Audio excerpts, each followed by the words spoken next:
Hey everybody. I hope you all can see or hear me. If anybody's clicking in, go ahead and put your name in there so I know you've joined us for Facebook Live. But I want to say welcome to the Rookie Homeschooler Group and to our very first Facebook Live. I'm Jill Wolf, teacher trainer and expert in the learning experience. And I'm excited to come to you tonight live for the first time. Our group is about embracing your teacher hat. And so tonight, my teacher hat looks like this. I'm going to go ahead and put this on. This is my teacher hat for tonight. And my teacher hat is saying this, that some days, some of the work needs to be done before your hot shower because it's work that's going to require a lot of brain power, a lot of thinking, and it's not the easiest to do. So do it before you go take your relaxing hot shower. So I'm covering up my need to take a shower hair with my teacher hat, and here's the hat we're going to embrace today. So our topic tonight is curriculum selection, and a handful of you have asked some questions in this group or to me privately, and I've seen in a number of homeschool Facebook groups and other groups this particular topic. And so I thought I would address it here as our first big thing. First, let me say two things about curriculum selection. Number one, no curriculum is perfect. There's not going to be a perfect fit for you.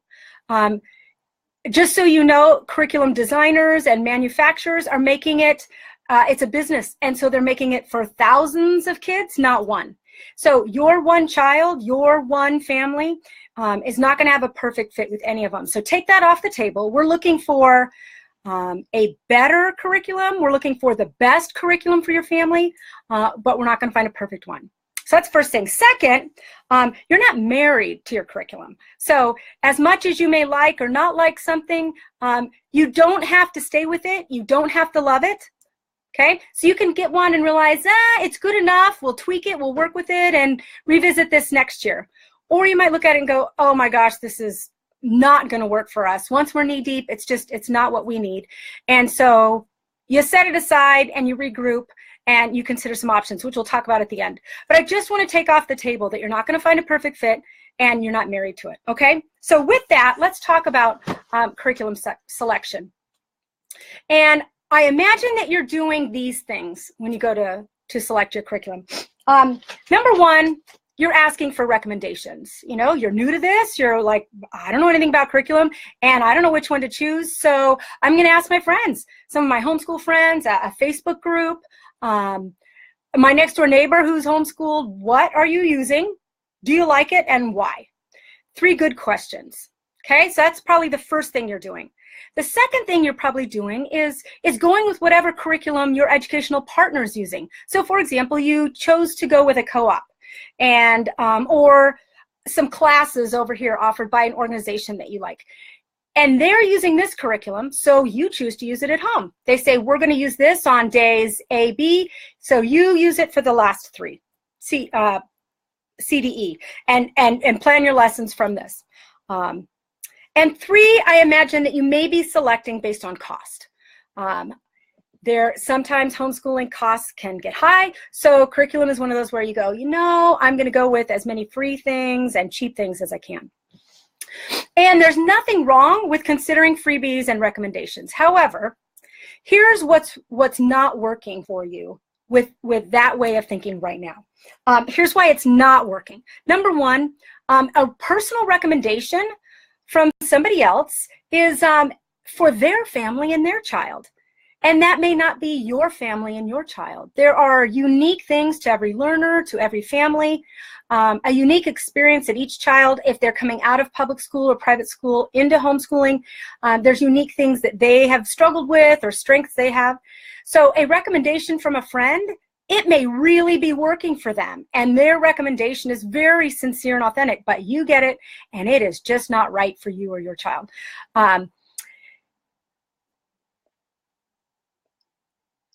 Okay, I'm working off some notes here, so be patient with me.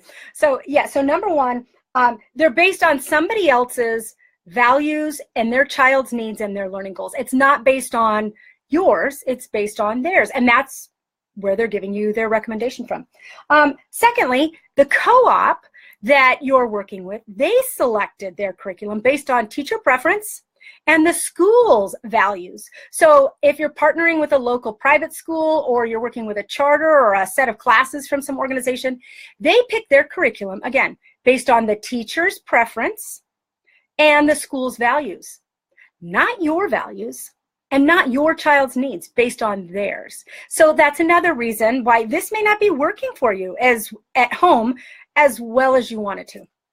And third, let me just tell you about freebies. Freebies have their place, and I'm going to come back to that at the end, come back around to that.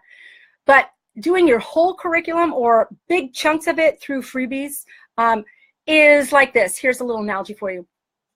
It's like you have a 1,000-piece puzzle, and you need to put this together, okay? And instead of buying a puzzle that already has the 1,000 pieces in there, and some of them may be missing and some may be torn up, you know, a child chewed it, a dog chewed it. So you don't have every piece there that you're working with, but you have the picture and you have most of the pieces. That's like buying a curriculum. To do it freebies, it's like getting a big, huge garbage sack that someone says, there's 10 puzzles in here. Go for it. You have no pictures and you've got 10 puzzle pieces in. How are you ever going to sort through and put something together? Even experienced teachers don't try to write their whole curriculum or piecemeal it from freebies. So making your choice, your selection exclusively based on cost is going to end up costing you a significant amount of time in the long run and a lot of frustration. So what I want you to consider is this. Here's what you need to do. Number one, I want you to sit down and I want you to establish what are your values for learning. What's important to you and your family about learning? These values are going to define what kind of homeschool setting you have, what kind of culture is there, how do you relate, how do you do assignments, what are you trying to encourage and reward in your in that setting and to build, and that's based on your values about learning. So you need to sit down, spend some time, figure those out. Second thing you need to do is a in-depth analysis of your child as a learner. Now, we know our kids, I mean, unless you just adopted them or are fostering, you've had your kids for a few years, probably 5 or 6 if you're starting homeschooling young. You know your child as a person. You've watched your child develop as a person. You've been part of developing them as a person. You've helped them discover who they are, and you're going to enjoy watching that as a person. So now I want you to replace the word learner in there. And now what you need to do is consider, what is my child as a learner? And how do I develop my child as a learner? How do I help my child discover who they are as a learner? And this is a different perspective than we are familiar with as parents.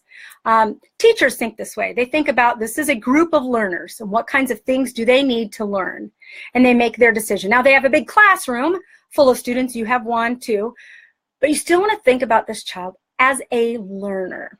Okay, so once you sit down and do some analysis, there's some tools out there, some different books on it, and consider what makes my child unique as a learner. You need to know their needs, their strengths, their struggles, and their needs. Okay, third thing you need to do is you need to sit down and articulate your learning goals, academically and non-academic. So academically, it might be something like, I want my child to be reading and writing at grade level. I want them to be writing multiple paragraph responses to various kinds of text to prompts. So one's storytelling, one's using an expository text from a science book, etc. Those are academic learning goals. And then you have some non-academic learning goals, and those might be around some of your child's skills as a learner. Can they organize ideas? Do they understand organization in general? Do they understand how to reflect on a situation and figure out what they learned from it and how they learned it? These are skills that aren't considered academic. They are non-academic, is just the category I'm calling them. But you need to figure out what those are and articulate those for your year. you're not going to have too many. You're going to have more academic than non-academic ones. The academic ones will be based on the set of standards or learning expectations that any educational partner you have expects. Like if you're with a co-op or a charter or a PSP, what are they expecting your child to learn? And if you're not, then you're looking at, what do I want my second grader to learn this year? That's your learning goals. So those three things, I want you to take some time to sit down and do those. You need to do those before you select a curriculum, because the curriculum you choose is going to be based on those things, okay? So I'm going to throw out there an action step for you. Number one action step, I want you to go back and look when I select it. So if you've already selected a curriculum or been handed one, I want you to look back and decide, what did I use as criteria to select this? Just a personal recommendation, a co-op recommendation, what? So what was your criteria? How did you select it? What was your process?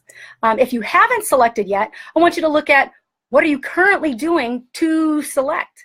And I want you to see, is it those first three things we talked about, which are personal recommendations and cost and an educational partner recommendation? Or have you looked at, what are my values, what are my child's needs, and what are my learning goals, and selected that way? Secondly,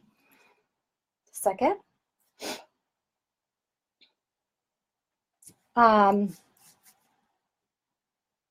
don't know, there's a second link. That's the first one. So you are going to go and just take inventory of how you selected your curriculum, or how are you currently selecting. And if you have the freedom and the time, then do that thinking work. Values, child's needs, and learning goals. That will really help you select a better curriculum for your family. Now, since I don't see any questions popping up right now, I'm going to go ahead and say, let's say that you are knee-deep in a curriculum that's just not working for you. You have a couple options. Let's go back to that first thing. You're not married to it. So set it aside. In fact, there are websites where you can resell curriculum, used curriculum. Go there, sell it. Try to get some money back for what you paid for these. If it's just really not fitting. If it's okay, you're just not crazy about it, then you're gonna have to look at some ways you can tweak or supplement to try to make it work this year, or to use pieces of it, so you don't completely lose your money on it. But if it's causing you so much extra time, to just set it aside, move it. You only have so much time, and spending it completely rewriting a curriculum is not a good way to do it. Another option, if you have the money, then do the thinking work I talked about, and then go and use those criteria to review curriculum. At this stage, this is where recommendations can be helpful, because now I can go specifically, I can go ask for a specific kind of recommendation. So instead of, hey, guys, what are you using for third grade science? You can now say, hey, guys, I have a third grader who is struggling with reading and writing, not crazy about language arts, so I'm not even really sure what language arts kind of curriculum to use, but she loves science, so maybe there's a way I can leverage that. Anybody have any recommendations of some science that has some reading and writing components to it that's built in? That's a much more specific ask in terms of a recommendation versus a general blanket, third grade, what are you using? That's where recommendations could be helpful. Secondly, freebies can be helpful here. So you have a curriculum that's mediocre, not great, and you're looking to, I got to fill in this and this and this. This is where freebies can help. So you can look for those specific holes in your freebie choices. You can even Google that, or go on Pinterest, or some of these people that have all these free downloads and freebies for all these kinds of different pieces of curriculum. Now you're looking for a specific piece. It's not just in general and trying to put it together yourself. So there's some options if it's not working. Either number one, throw it out and find a brand new one. Number two, try to work with it and fill it in with something supplementary or some freebies. Or you can set it aside and say, okay, I'm not going to use it, but I'm not going to invest in anything, or freebies. I'm just going to put some things together with my other curriculum from other subject areas and fill some things in with just some of my brainstorming. Those are options. So don't feel like you have to stay with something that's not working for you. And if you have the chance to go back, then do that. And then next year, when it's time to select your curriculum, do these thinking steps and then use that as your criteria for selection. Last thing, how do you review curriculum? How do you even see it ahead of time? Couple options. Number one, I'd go onto these Facebook groups and ask any of the moms there, have you used this? You have some materials either you're currently not using that I could borrow from you to review, or that you are using and maybe I can just borrow them for a day. Are you local? Okay. Number two, I'd call up the curriculum companies and ask, what do you have online that I can look at to review your curriculum? Okay. They're not going to send you a free set, your homeschooling family, and one sale. So they won't send you a free set, but they have some things and some links that they can send you to show those. Third, go to some of the used curriculum websites where the people are trying to resell it. Email those people and ask them if they'll just take a few screenshots of your specific things you're looking for within the curriculum so you can do a quick review before you decide whether you're going to buy them. Most are so wanting to sell, they'll take a couple pictures and send it to you. So you have some options now on how to actually see the materials.